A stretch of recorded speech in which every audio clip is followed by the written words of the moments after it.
চলুন সরাসরি মূল কথায় আসি। আজকে আমরা অত্যন্ত গভীর এবং সমসাময়িক একটা রাজনৈতিক মতদর্শ নিয়ে কথা বলবো। আধুনিক ইসলামিক রাজনৈতিক আন্দোলনগুলোর ভেতরে কিভাবে একটা বড় ধরনের আদর্শিক শিফট বা পরিবর্তন ঘটছে, আর কেনই বা বৈশ্বিক রাজনীতির প্রেক্ষাপটে এটা বোঝা আমাদের জন্য এতটা জরুরি, সেটাই আজ আমরা এক্সপ্লেন করব। মূল টেক্সটের ওপর ভিত্তি করে আজ আমরা এই পোস্ট ইসলামিজম বা পোস্ট ইখওয়ানি চিন্তাধারাকে ডিকোড করতে যাচ্ছি। তো চলুন শুরু করা যাক। আজকের এক্সপ্লেনারের মূল ফোকাসগুলো এক নজরে দেখে নেওয়া যাক। আমরা শুরু করব পোস্ট ইসলামিজমের সংজ্ঞা দিয়ে।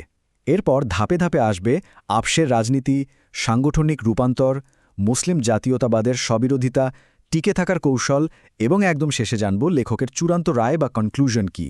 চলুন আমাদের প্রথম পয়েন্ট মানে পোস্ট ইসলামিজমের সংজ্ঞা দিয়ে আলোচনাটা শুরু করি। আচ্ছা, লেখক এই পোস্ট ইখওয়ানি বা পোস্ট ইসলামিস্ট মাইন্ডসেটের কি সংজ্ঞা দিয়েছেন? সহজ কথায় এটা এমন একটা চিন্তাধারা যেখানে সাবেক ইসলামপন্থীরা বা এক্স ইসলামিস্টরা এই সিদ্ধান্তে পৌঁছান যে কঠোরভাবে ইসলামিক নৈতিকতার গণ্ডিতে আটকে থেকে রাজনীতি করাটা আসলে তাদের মূল লক্ষ্যের পথে একটা বড় বাধা। মানে তারা এটাকে একেবারে কাউন্টার প্রোডাক্টিভ মনে করছেন। সোজা কথায় বলতে গেলে এটা হলো ট্র্যাডিশনাল বা ঐতিহ্যগত নৈতিকতার মাপকাঠি থেকে খুব সুচিন্তিত এবং সচেতন একটা প্রস্থান বা ডিপার্চার। এবার আসছি আমাদের দ্বিতীয় পয়েন্টে, আপোষের রাজনীতি। দেখুন, ইসলামিজম আর পোস্ট ইসলামিজমের মধ্যে কিন্তু একদম স্পষ্ট একটা পার্থক্য আছে। মূল টেক্সট আমাদের বলছে, আগেকার ইসলামিস্টরা যখন কূটনীতির খাতিরে কোনো ছাড় দিতেন, তখন তারা অন্তত সেটাকে ধর্মীয় দৃষ্টিকোণ থেকে কুফুরি বা ভুল বলে স্বীকার করতেন। তারা বুঝতেন যে এটা স্রেফ সাময়িক একটা রাজনৈতিক বাধ্যবাধকতা। কিন্তু নতুন ধারার এই পোস্ট ইসলামিস্টরা লেখকের ভাষায় এই কুফুর পরিভাষাটাকেই একেবারে ডিকশনারি থেকে বাদ দিয়ে দিয়েছেন। মানে তারা রাজনীতিকে আর ইসলামিক নীতিতে মাপতেই রাজি নন। চিন্তা করে দেখুন, এটা কিন্তু বিশাল একটা আদর্শিক শিফট। শুধু পরিভাষা বাদ দেওয়াই নয়, কৌশলগত কারণে এই পোস্ট ইসলামিস্টরা আমেরিকান এনজিও বা ধরুন LGBTQ+এর মতো বিভিন্ন বিদেশি এজেন্ডাকেও সমর্থন করতে পিছপা হন না। কিন্তু এখানে সবচেয়ে ইন্টারেস্টিং ব্যাপারটা কি জানেন? তারা কিন্তু ধর্মনিরপেক্ষতাবাদীদের মতো কোনো নৈতিক অবস্থান থেকে এগুলো সাপোর্ট করেন না, মোটেও না।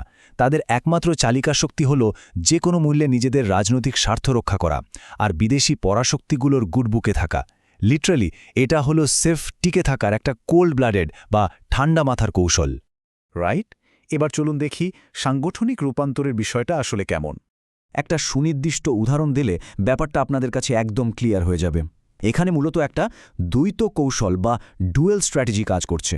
শীর্ষ নেতৃত্ব বা ইনফ্লুয়েন্সারদের লেভেলে চলছে পোস্ট ইসলামিস্ট কূটনীতি আর তোষণ নীতি, যাতে বিদেশি শক্তিগুলোর সাথে একটা ভালো সম্পর্ক বজায় রাখা যায় এবং নিজেদের অস্তিত্ব টিকিয়ে রাখা যায়। কিন্তু অন্যদিকে তৃণমূল বা মাঠ পর্যায়ে সেখানে কিন্তু এখনও সেই ঐতিহ্যবাহী ইসলামী স্লোগানই চলছে, যেমন ফেরাউনের বিরুদ্ধে মুসার লড়াই। কেন? কারণ জনবল, ফান্ডিং আর ইসলামের চ্যাম্পিয়ন ইমেজটা ধরে রাখার জন্য ওই তৃণমূলের অন্ধ সমর্থনটা তাদের খুব দরকার। বুঝতেই পারছেন এটা কতটা জটিল একটা ব্যালেন্সিং অ্যাক্ট। আমাদের পরবর্তী আলোচনার বিষয় মুসলিম জাতীয়তাবাদের স্ববিরোধিতা। এখানে লেখকের একটা ভীষণ তীক্ষ্ণ আর পাওয়ারফুল অবজারভেশন আছে। তিনি বলছেন, মুসলিম জাতীয়তাবাদ শব্দটাই একটা অক্সিমোরন। অক্সিমোরন মানে তো বোঝেনি, মানে একদম স্ববিরোধী একটা কথা। জাস্ট এই একটা লাইনের মাধ্যমেই লেখক পোস্ট ইসলামিস্টদের পুরো ন্যারেটিভের সাথে তার যে মূল আদর্শিক সংঘাত সেটা একদম পরিষ্কার করে দিয়েছেন। এখন আপনারা ভাবতে পারেন কেন এই শব্দটাকে স্ববিরোধী বলা হচ্ছে। এর উত্তর লুকিয়ে আছে আল ওয়ালা ওয়াল বারআ কনসেপ্টটার মধ্যে। এটা হলো আনুগত্য এবং সম্পর্কচ্ছেদের একটা খুব স্পেসিফিক ইসলামিক ধারণা। লেখকের দাবি হল পোস্ট ইসলামিস্টরা খুব সচেতন আর পরিকল্পিতভাবে এই নির্দিষ্ট ধর্মীয় ধারণাটাকে মুছে ফেলছে, আর তার জায়গায় তারা দাঁড় করাচ্ছে একটা ধর্মনিরপেক্ষ বা সেকুলারাইজড মুসলিম জাতীয়তাবাদ। আর বাস্তবে এই মুসলিম জাতীয়তাবাদের চেহারাটা কেমন? শুনলে অবাক হবেন। লেখকের মতে এই নতুন বয়ানে আপনি শুধু মুসলিম হিসেবে গর্ব করবেন, কিন্তু ইসলামিক অনুশাসন মেনে চলার কোনো বাধ্যবাধকতা আপনার থাকবে না। টেক্সটিতে বেশ কিছু হার্ড হিটিং উদাহরণ দেয়া হয়েছে। যেমন এখানে সফলতার সংজ্ঞা হল পশ্চিমাদের কাছ থেকে পলিটিক্যাল ডিল আনার সময় নিশ্চিন্তে মদ পান করা, অথবা স্লিভলেস শার্ট পরে আল্লাহু আকবার স্লোগান দেয়া। লেখকের বর্ণনায় এটা এমন এক জাতীয়তাবাদ যেখানে একজন নাস্তিকও অনায়াসে ফিট হয়ে যেতে পারে, কারণ এখানে ধর্ম পালনের চেয়ে ভাষা একটা কালচারাল আইডেন্টিটিই মুখ্য হয়ে ওঠে। তো এই পর্যায়ে আমরা আসছি পঞ্চম পয়েন্টে, টিকে থাকার কৌশল। এই পোস্ট ইসলামিস্টদের চরম প্র্যাগম্যাটিজম বা বাস্তববাদের একটা স্টেপ বাই স্টেপ চিত্র তুলে ধরেছেন লেখক। প্রথমত, রাজনীতির মাঠ থেকে হালাল এবং হারামের কনসেপ্ট পুরোপুরি ধুয়ে মুছে ফেলা। দ্বিতীয়ত, যার সাথে ডিল করলে কৌশলগত লাভ আছে সে যেই হোক না কেন নির্দ্বিধায় তার সাথে হাত মেলানো। আর তৃতীয়ত, মাসলাহা বা বৃহত্তর জনস্বার্থের দোহাই দিয়ে প্রয়োজনে নিজেদের মিত্র বা কর্মীদেরও বলি দেওয়া।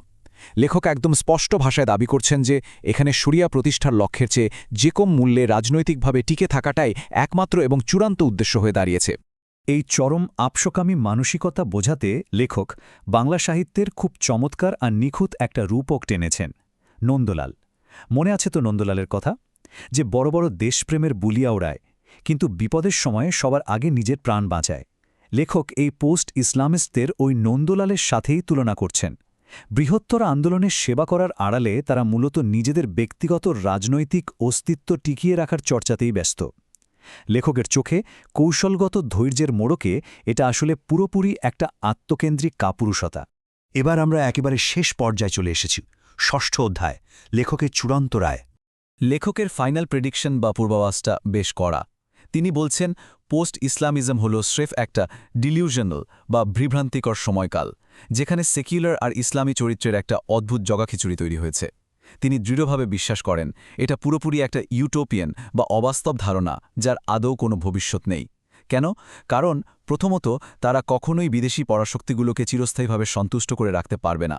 আর দ্বিতীয়ত, মুসলিম উম্মাকে এই তথাকথিত মুসলিম জাতীয়তাবাদের ধোঁকা দিয়ে পুরোপুরি সেকুলার বা ধর্মনিরপেক্ষ বানিয়ে ফেলাটাও তাদের পক্ষে কোনোদিন সম্ভব হবে না। লেখকের স্থির বিশ্বাস ধর্মীয় নিয়তি চূড়ান্তভাবে এই আত্মঘাতী পলিটিক্যাল স্ট্র্যাটেজিকে ব্যর্থ করে দেবে। তো সব শেষে একটা ভীষণ প্রভোকেটিভ প্রশ্ন কিন্তু থেকেই যায়। এই পুরো এক্সপ্লেনারের আলোকে পোস্ট ইসলামিজম কি তাহলে নিছকই রাজনৈতিকভাবে টিকে থাকার একটা ক্ষণস্থায়ী বিভ্রান্তিকর পর্যায়, যা শেষ পর্যন্ত নিজের অভ্যন্তরীণ স্ববিরোধিতার ভারেই তাসের ঘরের মতো ভেঙে পড়তে বাধ্য?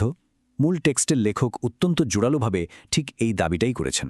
এই প্রশ্নটাই আপনাদের চিন্তার খোরাক হিসেবে রেখে আজকের এই বিশ্লেষণ এখানেই শেষ করছি। ভাবুন, বিশ্লেষণ করুন। ভালো থাকবেন সবাই।